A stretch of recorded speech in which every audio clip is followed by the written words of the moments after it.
Assalamualaikum warahmatullahi wabarakatuh. Sahabat yuk berbagi sekalian yang saya hormati dimanapun berada. Apa kabarnya? Semoga semuanya dalam keadaan sehat walafiat. Pagi hari ini kita akan berdiskusi bersama suatu topik yang insya Allah sedang menjadi perhatian dari saya ramai, yaitu pembahasan tentang ekonomi digital atau digital ekonomi. Kenapa topik ini penting? Karena nampaknya dari hari ke hari, dari waktu ke waktu, maka hubungan dan ketergantungan manusia terhadap teknologi tidak bisa dipisahkan.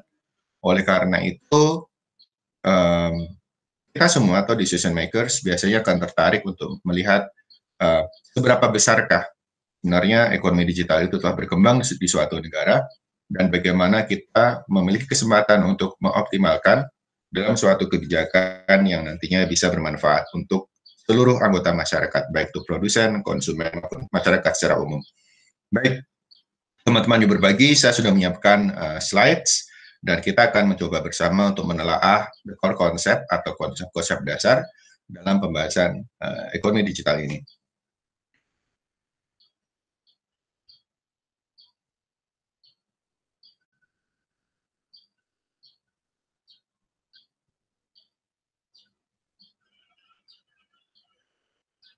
Mohon maaf. Baik.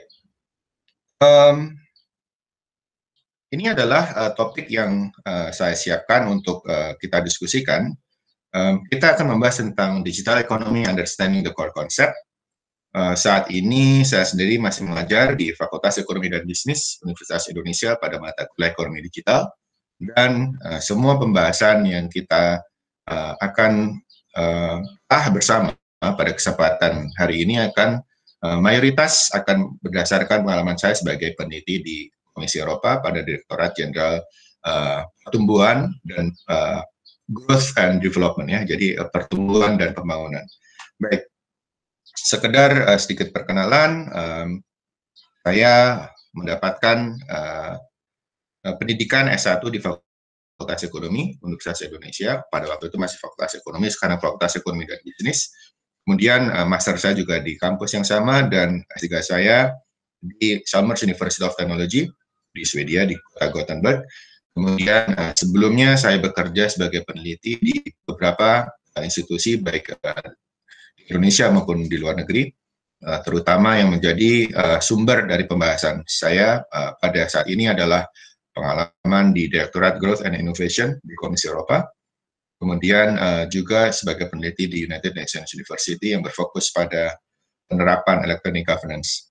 Saat ini saya juga menjadi Head of Economist di Samudra Indonesia, salah satu perusahaan shipping, logistik, dan transportasi di Indonesia. Baik, teman-teman sekalian, untuk memudahkan dalam memahami konteks ini, saya sudah menyiapkan 4 hal utama yang mungkin kita akan diskusikan. Yang pertama adalah what is the point of departure? Kenapa pembahasan ini menjadi sangat penting saat ini? Kemudian kita akan mencoba untuk menelaah definisi dasar dari konsep ekonomi digital ini. Apa yang menjadi aspek-aspek yang dibahas, apa yang menjadi sektor-sektor yang dibahas, dan bagaimana kondisi dari ekonomi digital ini dalam global landscape serta dalam konteks di Indonesia. Kemudian kita coba akan menelaah 3 hal yang menjadi big topic di Indonesia saat ini, ya. Big topic yang saat ini sedang sangat di Indonesia. Jadi dari pembahasan ini kita akan mencoba untuk map di mana itu teknologi, di mana itu financial technology, electronic commerce, dan sebagainya. Dan kemudian kita akan kembali pada konklusi untuk melihat gambaran besar dari topik ekonomi digital ini, apa yang sudah menjadi strength, weaknesses, opportunities, threats, ya, SWOT, dari Indonesia, ataupun perbandingan antara Indonesia dengan negara-negara lain. Kita akan mulai di topik pertama, yaitu point of departure. Itu tidak akan bisa kita memulai suatu topik, ya, tanpa kita melihat bagaimana seberapa besar sebenarnya digital sektor itu telah berkembang antar negara. Jadi kalau kita bandingkan seberapa besar sih sebenarnya digital sektor itu telah berkembang, menjadi salah satu bagian penelitian di negara-negara maju tentunya yang apa namanya yang perekonomiannya banyak didorong oleh teknologi atau digital sector.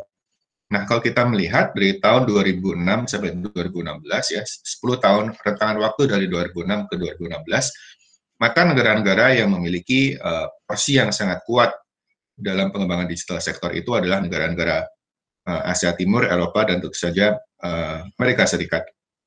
Jadi misalnya kita lihat Taiwan itu memiliki 16% intensitas dari GDP dari PDB, jadi asumsikan PDB-nya adalah 100, maka 16-nya merupakan kontribusi dari sektor-sektor digital.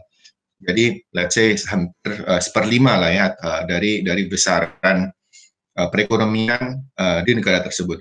Nah, kemudian share itu yang kita sebut sebagai digital sector intensity itu kemudian bisa dibandingkan antar negara. Misalnya di Korea sekitar 8%, kemudian Jepang sekitar hampir 6%, kemudian United States itu sekitar 5,4%, kemudian menurun ke negara-negara lain sampai dengan Rusia pada kisaran 1,8%. Nah, tentu perhitungan ini adalah perhitungan yang relatif ya, karena apa? Karena tentu karena dia merupakan rasio tentu tergantung dari pembilang dan penyebut. Pembilangnya adalah rasio dari value added atau nilai ekonomi digital sektor, kemudian penyebutnya adalah value added dari keseluruhan nilai ekonomi suatu negara. Tentu besaran ini akan tergantung dari seberapa besar pembilangnya, yaitu value added dari asli sektor dan penyebutnya. Jadi bisa jadi sebenarnya pembilangnya besar, tapi penyebutnya besar, lebih jauh lebih besar lagi gitu ya, sehingga menyebabkan intensitasnya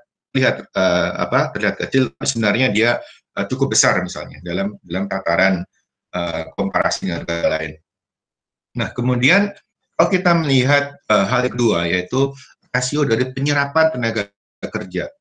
Berapa besar sih digital sektor itu menyerap tenaga kerja? Nah, kita akan melihat misalnya di Taiwan itu sekitar hampir 9%, kemudian di Korea 4,5%, kemudian di Jepang 3% dan sebagainya. Jadi ini adalah berapa besar tenaga kerja yang bekerja di sektor-sektor digital ya, dibandingkan dengan seluruh tenaga kerja di suatu negara. Jadi kita menyebutnya sebagai digital employment intensity. Jadi kalau tadi sebelumnya dari nilai ekonomi yang dihasilkan, kemudian yang kedua ini adalah dari berapa besar dari porsi tenaga kerja yang bekerja di digital sektor. Tentu asosiasi yang mudah adalah bahwa banyaknya tenaga kerja yang bekerja di digital sektor mengindikasikan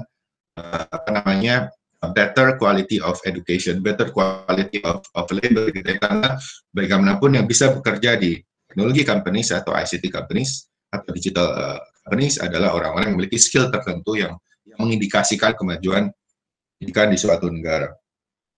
Oke.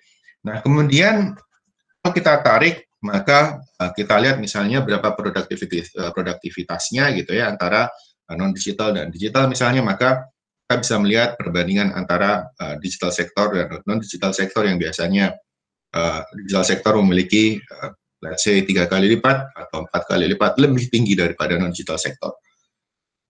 Oke, itu adalah gambaran awal.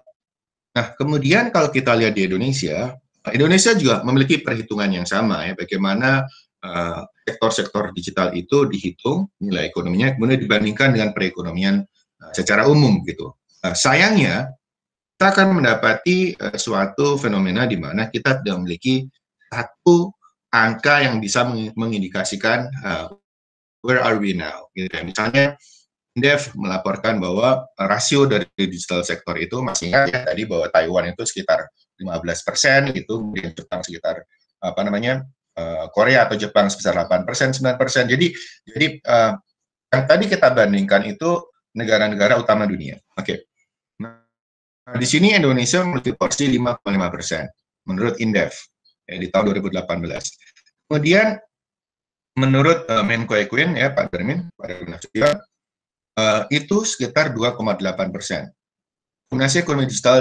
Kontribusi ekonomi digital di tingkat ASEAN terhadap PDB sekitar 2,8%, di Indonesia sekitar 2,9%. Oke.